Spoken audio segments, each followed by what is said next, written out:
अच्छा, वैसे जनूबी एशिया में शायद ही कोई ऐसा शख्स भी हो जिसने कश्मीर का जिक्र ना सुना हो। यानी नस्लें गुजर गईं लेकिन मसला कश्मीर जहां था वहीं खड़ा है।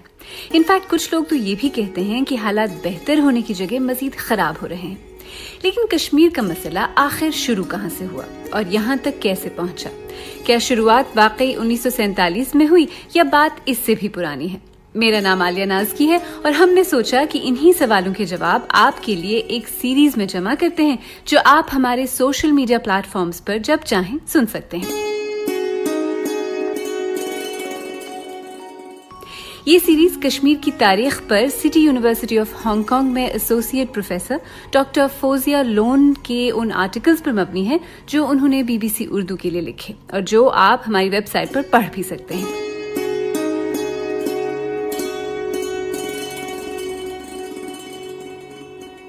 तो सबसे पहले तो ये बताएं कि क्या आपको ये पता है कि अंग्रेजों ने 1947 से करीबन 100 साल पहले 1846 में कश्मीर को बेच दिया था?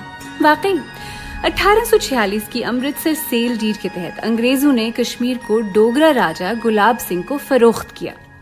कश्मीर किन शराइत पर बिका और इसके कश्मीरियों पर क्या असरात पड़े, ये सब समझने के लिए ये जानना अहम है कि कश्मीर की तारीख हमलावरों से भरी हुई है। कश्मीर की तारीख को आमतौर पर 4 अदवार में तकसीम किया जाता है।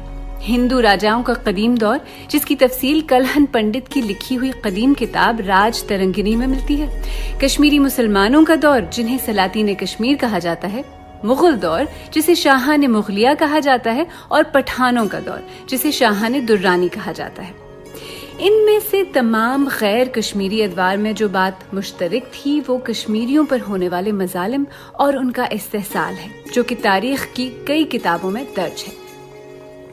इन मजालिम और इस्तेहसाल के बावजूद 8वीं से 14वीं सदी तक कश्मीर किसी न किसी हद तक खुद मुख्तार और खुशहाल था। 14वीं सदी में इस्लाम कश्मीर पहुंचा और आबादी का एक बड़ा हिस्सा मुसलमान हो गया। मुगलिया सल्तनत ने सन 1586 से 1751 तक कश्मीर पर हुकूमत की। सन 1752 से 54 के दौरान अफगानिस्तान के अहमद शाह अब्दाली ने मुगलों से कश्मीर को हासिल करके कश्मीर पर जाबिराना तसल्लुत कायम किया। कश्मीर में अफगान दुर्रानी दौर सन 1819 तक चला, जब पंजाब के महाराजा रंजीत सिंह की क़यादत में सिखों ने शोपियन की जंग में अफगान गवर्नर को शिकस्त दी। सन 1822 में रंजीत सिंह ने हिंदू डोगरा बिरादरी से ताल्लुक रखने वाले गुलाब सिंह को उनकी खिदमात के एवज जम्मू का राजा बना दिया। गुलाब सिंह ने इसमें राजौरी, पुंछ, बदरवा और किश्तवाड़ का इजाफा किया। सन 1839 में रंजीत सिंह की वफात के बाद गुलाब सिंह का मकाम मजीद नुमाया हो गया। सन 1845 में बरतानिया ने ये कहकर सिखों के साथ जंग छेड़ दी कि महाराजा वक्त ने महाराजा रंजीत सिंह के साथ 1809 में तय पाने वाले मुआहदे अमृतसर की खिलाफवर्जी की है, जिसके जरिए सिख सल्तनत की मशरकी सरहदें तय होनी थी। सिख महाराजा जंग हार गए और 9 मार्च 1846 के मुआहदे लाहौर के तहत तय होने वाले जुर्माने को अदा न कर पाए, जिसके बाद उन्हें कश्मीर समेत दीगर जमीनें भी ईस्ट इंडिया कंपनी के नाम करना पड़ी। यानी अब कश्मीर ईस्ट इंडिया कंपनी की मिल्कियत बन गया।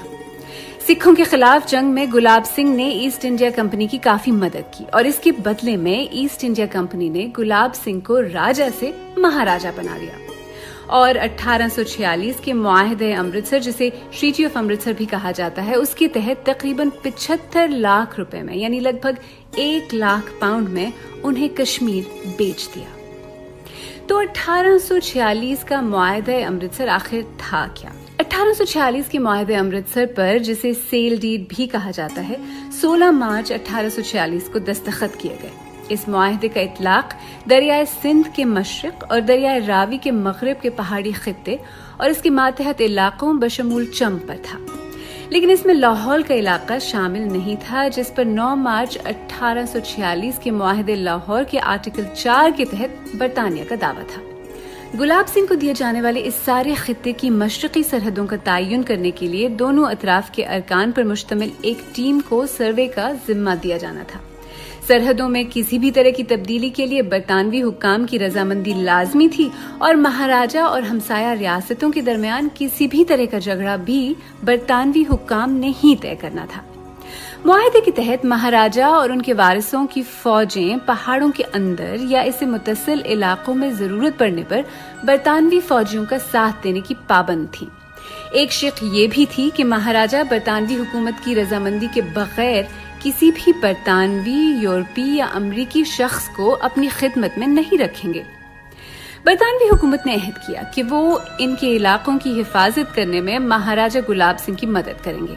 बरतानवी बर्तरी का एतराफ करते हुए महाराजा गुलाब सिंह ने हर साल बरतानवी हुकूमत को एक घोड़ा, मंजूर शुदा शॉल बनाने वाली नस्ल के 12 बकरे यानी 6 नर और 6 मादा और पश्मीना शॉलों के 3 जोड़े देने का अहद किया। सन 1846 का मुआहदा अमृतसर हिंदुस्तान की दीगर खुद मुख्तार शाही रियासतों या रजवाड़ों के साथ किए जाने वाले मुआहदों से बहुत मुख्तलिफ था, क्योंकि इसमें एक बरतानवी रेजिडेंट की तैनाती के बारे में कोई शिक नहीं थी। मुआहदा अमृतसर पर उस वक्त भी सख्त तनकीद हुई, इस वजह से भी कि वो 75 लाख जिसके एवज कश्मीर गुलाब सिंह को मिला, उसकी वसूली के लिए आम कश्मीरियों पर बहुत भारी टैक्स लगाया गया। खुद बरतानिया में इस पर तनकीद हुई और ये कहा गया कि कश्मीरियों को बेचकर महाराजा का गुलाम बना दिया गया है। रॉबर्ट थॉर्प ने, जो कि हिंदुस्तान में बरतानवी फौज के एक अफसर थे, लिखा कि ये इतनी बड़ी नाइंसाफी है कि इससे जदीद तहजीब की रूह की नफी होती है और उस मजहब के हर उसूल के बिल्कुल उलट है जिसके पैरोकार होने का हम दावा करते हैं। डॉक्टर एमस्ली एक मिशनरी डॉक्टर थे और उनका ताल्लुक स्कॉटलैंड से था। उन्होंने कश्मीर में बहुत वक्त गुजारा। उन्होंने लिखा कि लोगों का शर्मनाक इस्तेहसाल हम अंग्रेजों के लिए शर्मनाक है, क्योंकि हमने इस मुल्क को उसके मौजूदा जालिम हुक्मरानों को बेच दिया, हजारों जीते जागते इंसानों के साथ जिन्हें हमने दायमी गुलाम बना दिया। मुआहदा अमृतसर कश्मीर में डोगरा हुकूमत मजबूत करने की तरफ पहला कदम था।